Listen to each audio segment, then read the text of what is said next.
प्रदीर्घ रजेवर गेलेले सोलापूर जिल्हा परिषद माध्यमिक शिक्षणाधिकारी मारुती फडके यांनी पुन्हा पदभार घेतला आहे। दरम्यान आता पुन्हा मी आल्याने जिल्ह्यातील विविध शाळांचे शिक्षकांचे, शिक्षणेतर कर्मचारी आणि प्रशासनातील इतर कर्मचाऱ्यांचे प्रलंबित प्रश्न तसेच गतीने सोडविणार असल्याची माहिती त्यांनी दिली आहे। नव्याने पदभार घेतलेले माध्यमिक शिक्षण अधिकारी मारुती फडके यांची प्रकृती अवस्थेमुळे 3 महिन्यापूर्वी प्रदीर्घ रजेवर ते गेले होते। त्यामुळे माध्यमिकचा पदभार उपशिक्षण अधिकारी तृप्ती अंधारे यांच्याकडे देण्यात आला होता। तब्येत ठीक झाल्यानंतर फडके यांनी पदावर हजर राहण्याची तयारी दाखवली।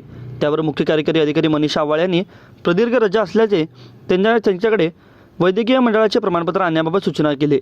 शासकीय रुग्णालयातील वैद्यकीय मंडळासमोर हजर राहून फडके यांनी वैद्यकीय प्रमाणपत्र हजर केल्यानंतर प्रशासनाच्या उपमुख्य कार्यकारी अधिकारी स्मिता पाटील यांनी त्यांना हजर करून घेतले।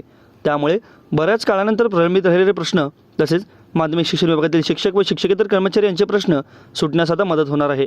इकडे प्राथमिक शिक्षण अधिकारी पदाचा पदभार माध्यमिकचे उपशिक्षण अधिकारी तृप्ती अंधारे यांच्याकडे घेतला होता। सोलापूर जिल्हा प्राथमिक शिक्षण संघाच्या वतीने त्यांचे स्वागत करण्यात आले। यावेळी राज्य प्राथमिक शिक्षण संघाचे कार्यकारी अध्यक्ष म ज मोरे, जिल्हा संघाचे प्रभुराम काशीद, जिल्हाध्यक्ष अनिरुद्ध पवार यांची उपस्थिती होती।